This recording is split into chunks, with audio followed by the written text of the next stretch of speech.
In the kingdom of Noctyra, no one is equal.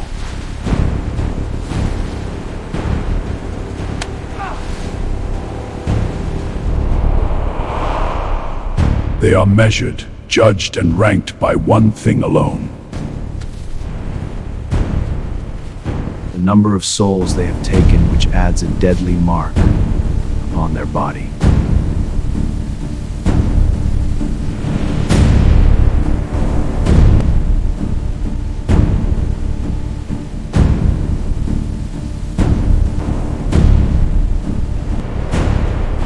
That mark determines every rank.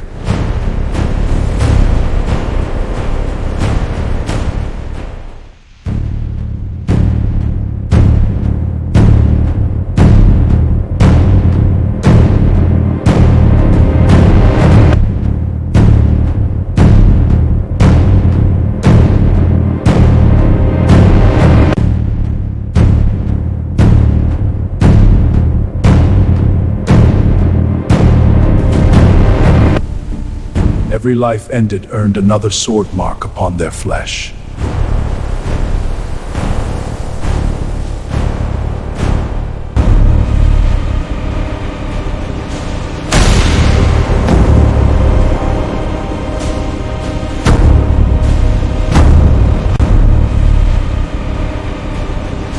In Noctyra, your worth is measured in deaths.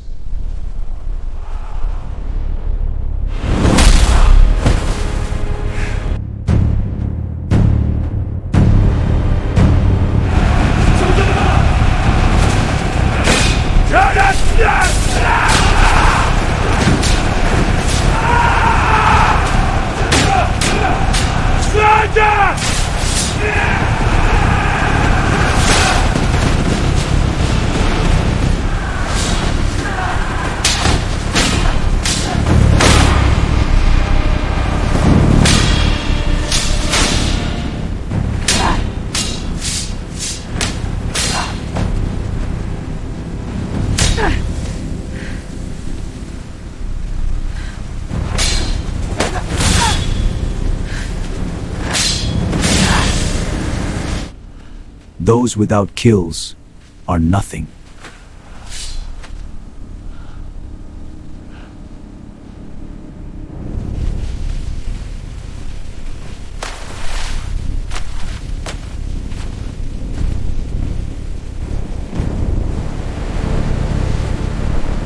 They are called the Nameless.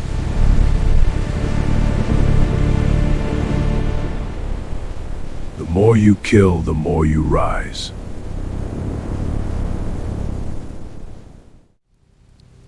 And Kael was the highest ranked Reaper.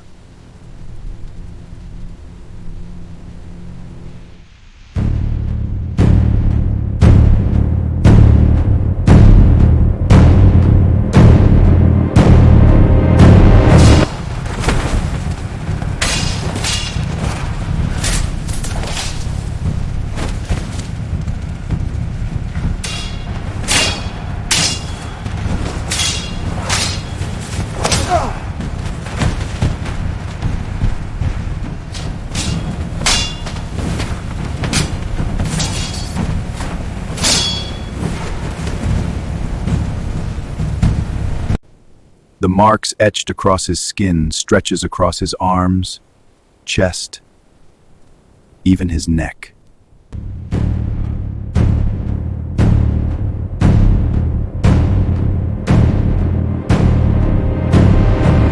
He was the kingdom's most feared assassin.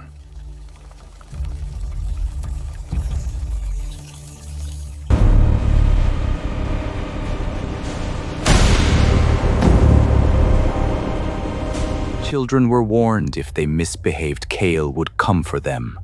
Kael is coming. Kael is near.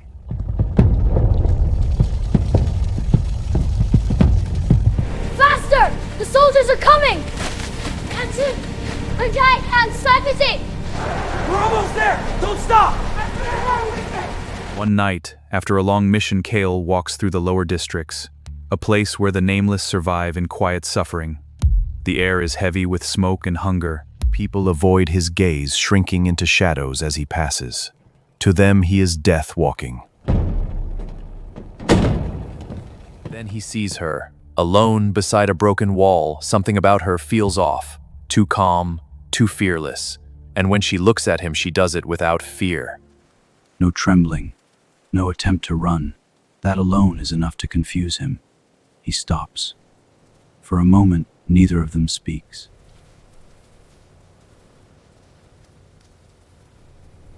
Does it ever get quiet? He doesn't understand the question. But something about the way she looks at him, not like a weapon.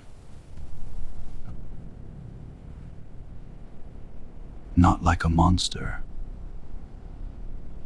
Makes something inside him hesitate. He should have killed her, like anyone else he would have. But he didn't.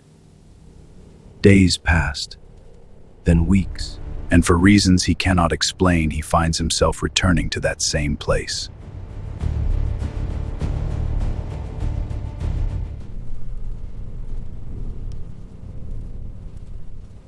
At first he only watches from a distance. And she is always there, calm, unafraid, alive in a way the rest of the kingdom wasn't.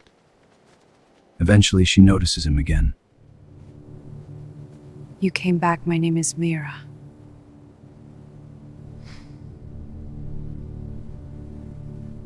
She has no mark, no record, no rank, and yet she carries herself like none of it matters. She speaks freely, asking questions no one dares to ask. Why do people kill? Why does the system exist? And how does someone like you keep going?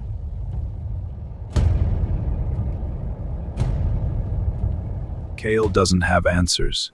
He has never needed them. But with her, something begins to change.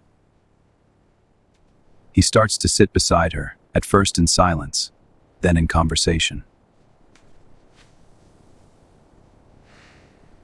Small things, useless things, the kind of things that don't exist in his world. She laughs sometimes, a sound that feels foreign to him.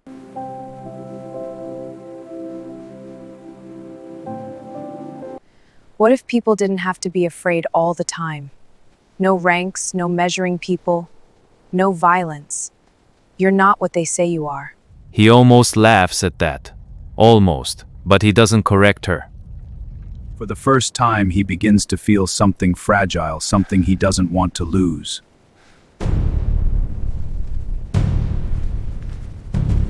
And that is exactly why the system notices. The High Council does not tolerate weakness.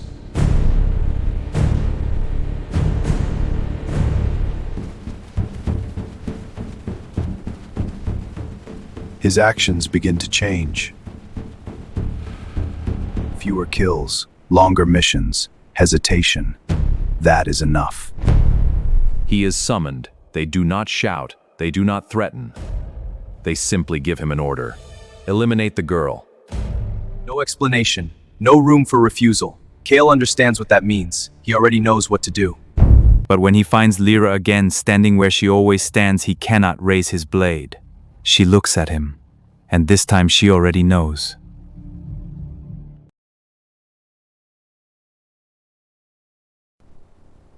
I see the truth in your eyes. They told you to kill me.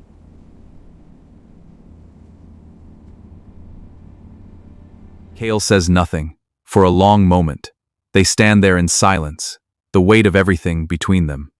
Then Lira takes a slow breath and steps closer. There's something you need to know. Her voice is different now, heavier, sadder, and then she tells him the truth. The system that rules Noctyra is not natural. Long ago, those in power created it.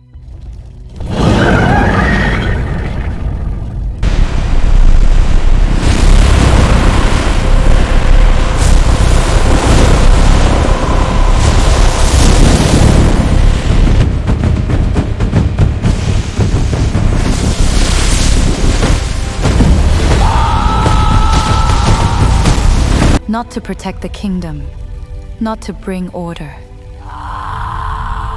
but to control the people and harvest something far more valuable than obedience. Souls.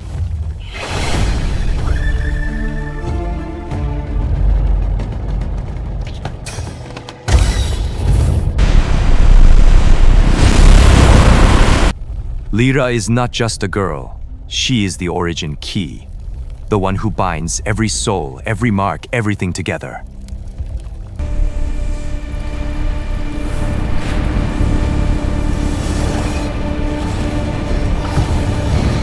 Without her, the system collapses. The rankings disappear. The power fades. Everything ends.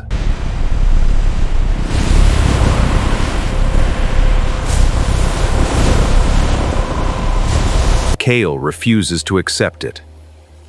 We can leave. We can run.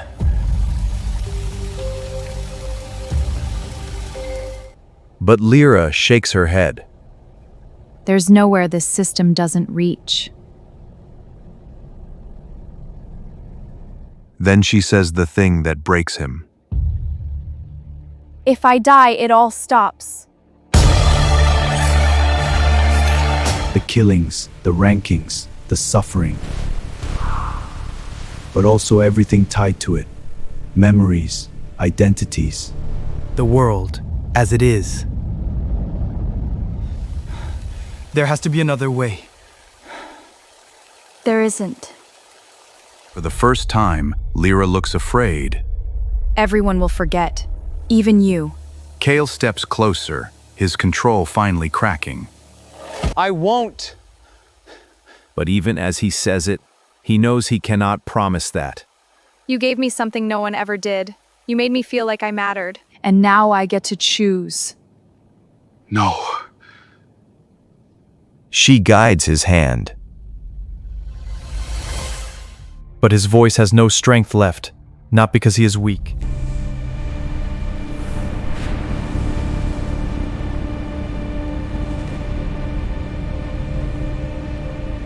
But because even a warrior forged in countless battles cannot speak when reality itself begins to collapse. So she does it for him. She steps forward. The blade sinks in. For a moment, the world holds its breath. Then it breaks. Light erupts from everywhere at once, swallowing the kingdom whole. The marks burn away. The sky fractures. The ground trembles. The invisible system that held everything together collapses into nothing. And then silence. Kael wakes up on a quiet street. No smoke, no blood, no marks. People pass him without fear. Just people. Normal. The world is free. At first he thinks it was all a dream, until he looks at his hands. Empty.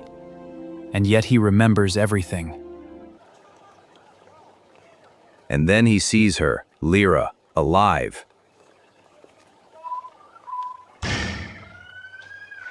Lira. Do I know you? No. She walks away. And Kael stands alone, inside the peaceful world he created. I remember, so you don't have to.